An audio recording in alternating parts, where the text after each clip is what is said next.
Okay, it's time for truth. How many of you are motivated to go to work? No, you can be honest, because I know you're there listening to this podcast, and you're probably by yourself.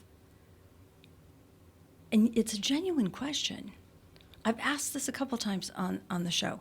How many of you get excited about going to work and dealing with people? Right? You can't avoid it. You're listening to this show because you're in human resources. It's important to you that you love your work, but how many of you are actually motivated? And then once you've answered that question, can you honestly say that your employees are motivated themselves? You're listening to The Human Resource. My name is Pandy. And my guest today, he believes that 8 out of 10 employees don't like their work. No, and I'm going to let him explain himself. Today I've got John McCarty. John's the author of The Purpose Promise. And he also just followed that up with The Purpose Partner, completed in 2021. 2 books that very concisely help employers and companies understand that what you were doing to motivate your employees 10 years ago, it isn't going to work anymore. John? Pandy, great to be here. Why would you be so motivated to focus on this yourself? Yeah, well, it comes from my path, my vocational journey, and what I've learned through stewarding a recruiting firm. And so when I launched a recruiting firm, we were growing that firm, and the success of growing it, getting many people jobs, sounded really good. But what we realized is that people were coming back very quickly to us and saying, oh, this job's okay. What else you got? And this was managerial level and up. And so it begged the question, well, are we really transforming people's lives by getting them jobs or better jobs? And that's when just this nagging passion started to develop for me about really understanding what we call the new psychology of work, and how to help others understand what the psychology of work looks like today, so that employers and leaders can start reframing what employee motivation looks like to hopefully move the dial on motivation and helping people love work again. This is not industry specific. This isn't educational specific. I mean, anyone who has a responsibility in human resources, anyone who manages people should be considering this. Oh, absolutely. And this is bigger than just business. This is a humanity issue. If you're in human resources, you're probably in human resources because you care about humans, right? That was probably a driver, right? We would hope. Absolutely. And, we look at business as obviously an opportunity to fuel our economy and our livelihood. But at the crux of it, it's about people. And that's why we're on this podcast today. And if people are getting up and they're a cog in the wheel of productivity for an employer, for an organization, we're missing the reason why that business exists. And so we started to peel back the onion as to what real motivation looks like in current circumstances. And there's a lot of theory that's very outdated about what employee motivation is and what it isn't. And obviously, the last 3 years have really accelerated some of the things that we saw coming from an HR perspective. And now we are in a completely different work world. And a good friend of mine always says, when the music changes, you have to change your dance. I may use that. Mm-hmm, please. I may use that.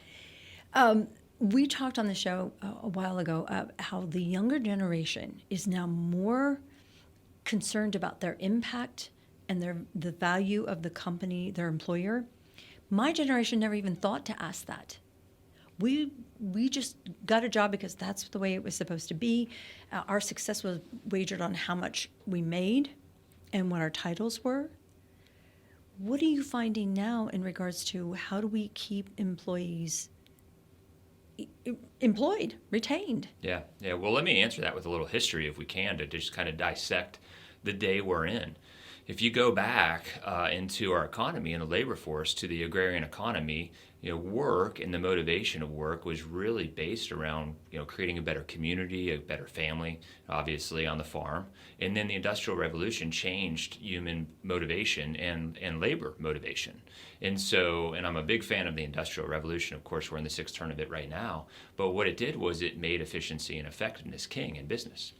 And what that has done over time is it's squeezed out the purpose of an individual. And this new generation is leading a new wave around purpose. And obviously it's a buzzword. We've written a couple books on it. Mm-hmm. But to your point, they're looking for meaning, and they're looking for integration of their whole life with their work life. And so to retain the next generation of the workforce, and quite frankly, we've sat in meetings before that are multi-generation, and the younger generation starts to talk about how they want to integrate their best life into their work life. And then we see the older generation say, you know what, I think I want to do that too. So it's not just about retention of the younger generation. I believe that this is sweeping through all multi-generational workforce, that people want to understand who they uniquely are first and foremost, and that's what we kind of call purpose of life. And then they want to find work that's going to calibrate to that life. And so we see the ploy for flexibility and autonomy and drive and purpose and all these different things that have been buzzwords of the past. But because of the last 3 years, we've all questioned, why are we here? What is our existence? Mm-hmm. And that's brought about, I think, an existential question that we're all seeking the answer to that is now core to retention of employees. And that's why so many people are reinventing themselves. Mm-hmm. They're seeking that satisfaction internally.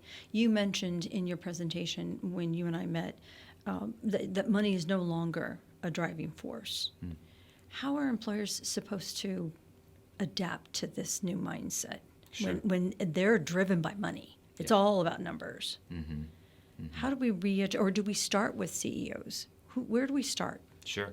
Well, it's all about reframing questions so that people can understand how money leads to happiness in their own individual life, not adopting the view of somebody else, because that is going to lead them to a hollow path with a destination that's not unique to themselves. So let me get it. That was obviously very high level, 10,000 foot.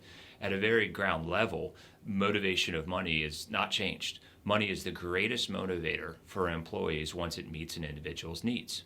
Once it exceeds their needs, its motivational capability is greatly reduced, and intrinsic motivators are much greater. So the key point to that equation is how much money does an individual need? And the beauty of this season we're in is people are starting to ask themselves questions based on how they want to live, not necessarily how the world has told them they need to live, which was at one point, make more money and you'll be more happy. That ideology is out the window. So if employers are just throwing money at the problem of employee turnover, they're most likely going to have tough results. And that's what they're doing. In a lot of ways. And I cannot tell you how, and I have a word for it, but I should do it on the show. It's not working well. It's not working well. And employers are feeling like they're being held hostage because they can't seem to get their arms around it. You kind of had a scale a little bit. You said job satisfaction. Once we reach job satisfaction, they are more engaged. Mm-hmm. And if we've got them engaged, they move then to better performance. Am I getting this right? Sure, my notes are absolutely. Good. And then once the performance is good, they're happy? Yep. Yeah, so, first off, helping people uncover who they uniquely want to be is a necessary component to job satisfaction. And that is a new philosophy. Yeah, that doesn't even reword that. Sure. So our viewers actually grab hold of that. Yep, absolutely. So What's really low right now, Pandy, because of the last 3 years, and it was declining before that because we're in the age of information. We're no longer in a knowledge information or era, and we're definitely not in a wisdom-seeking era. Information basically is thrown at us, and we tend to psychologically believe what we consume. And what has happened is people are sick of that because what they're seeing out there is not leading to joy-filled life. Mm-hmm. So they'll basically pursue something that the world will tell them that they should be, and then they reach a destination. Hopefully it's not to the midlife crisis. Hopefully we can get to it earlier. And then they start to ask the right questions of themselves, and they gain greater self-awareness. And so when we think about the psychology of seeking joy in this season of life, we realize that employers can be catalytic to help their employees go on a journey to seek that self-awareness so that they can then find what their unique metrics of success are, and then employers can partner with them in the obtaining of that success. That is foundational to job satisfaction. And so the hard part of this, Pandy, is most business leaders did not get into business to be psychoanalysts. That's right. Right? And though we need to adapt new abilities to lead well in a season where people are questioning life, they're questioning who they are, and they're questioning what they want work to be. So employers, because of the labor shortage and because of the gig economy emergent and the next generation preferences, they need to adapt, or else they will continue to throw money at the problem and see poor employee retention results. Well, and what's interesting too, and I want to really stress this.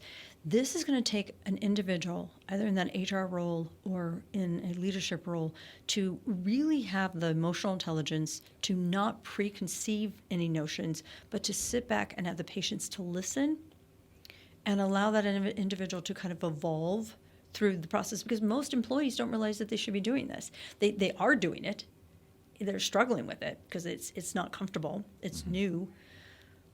But it should be something natural as well.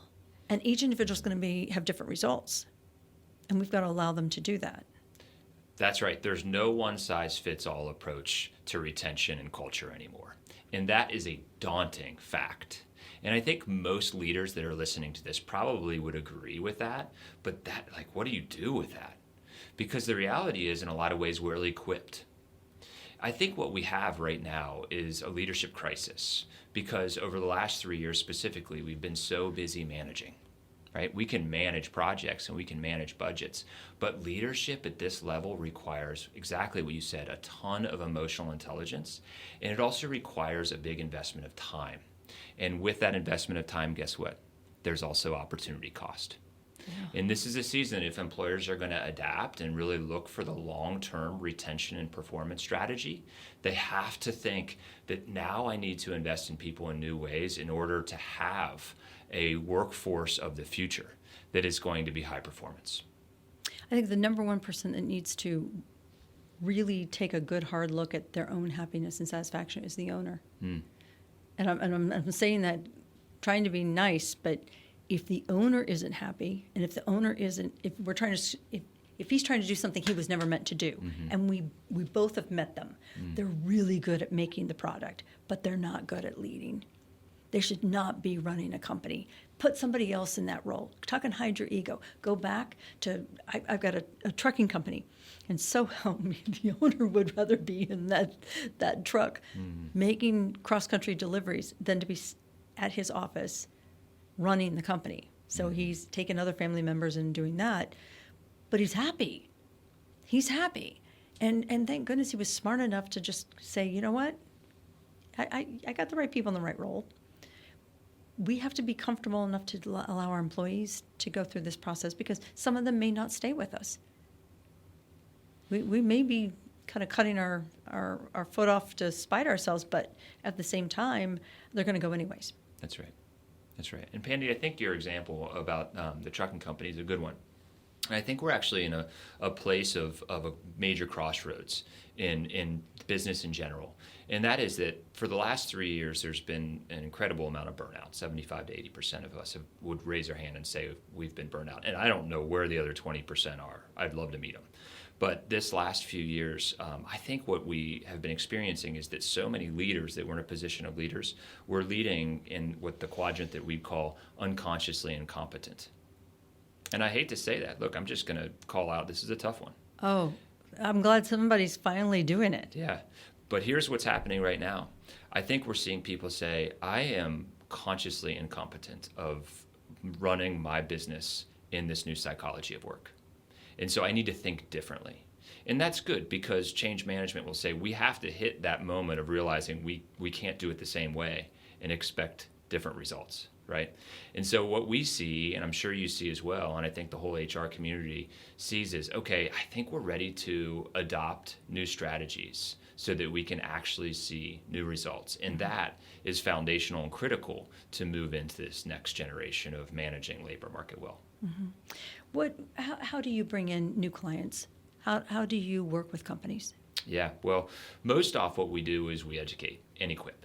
And so just with that unconsciously incompetent reality and people moving to, okay, I'm consciously incompetent and I know I need to understand the new psychology of work, we come around the executive team and really lead them into understanding the new psychology of work, and then give them processes and tools, because it can be daunting when you share this information. I mean, some of these sessions we're in, we can feel the heaviness in the individuals that are so prone to an old way. Yeah. And then it's, okay, well, let's just walk with you into the new way and provide the processes and tools and templates so that they can actually execute within their organization and start seeing results. That fits exactly with one of the mantras of this show, is getting comfortable with being uncomfortable. Because change is the only constant in the universe, and the pandemic taught us that, and we are not going to escape it. And it's time. It's time. Your program boasts 10 new motivational approaches. Can you just touch a little bit on that? Sure. Yeah, well, it's really highlighting the way we used to think and the way that we need to start thinking. So looking at these top 10 new psychological realities of the workforce is a key component to then figuring out, what do I do with this, and what's practical, what's the first step look like, and what's the long-term vision of this look like. Yeah. And it's really amazing, even in just taking one or two steps towards the new realities, what it does for an organization.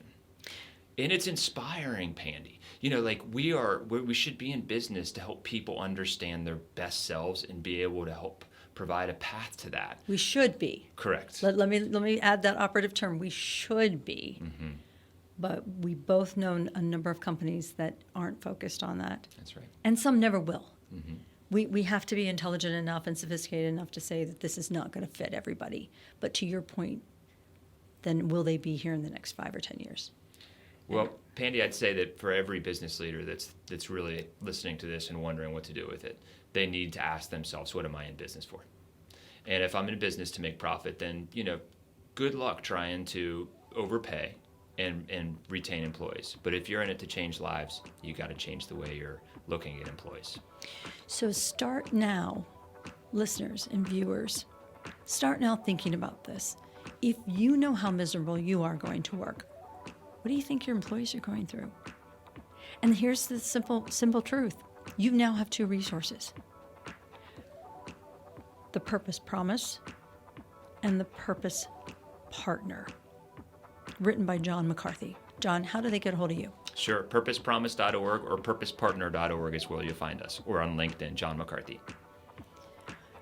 Just connect. Let him know you heard him on the podcast, and he will be more than happy to give you more information. Because you've been listening to The Human Resource. Take care.